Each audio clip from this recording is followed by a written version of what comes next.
শেষবাসী বাজতেই যেন বিস্ফোরিত হলো স্প্যানিশ উল্লাস। সাবেক বিশ্ব চ্যাম্পিয়ন ফ্রান্সকে হারিয়ে বিশ্বকাপের ফাইনালে উঠেছে স্পেন।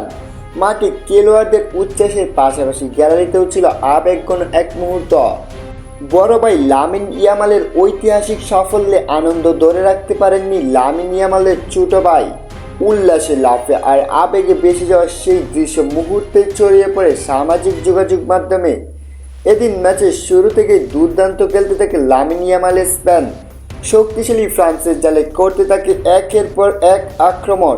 সেই আক্রমণের মূল নায়ক লামিন ইয়ামাল ও মাইকেল ওয়ারজাবাল।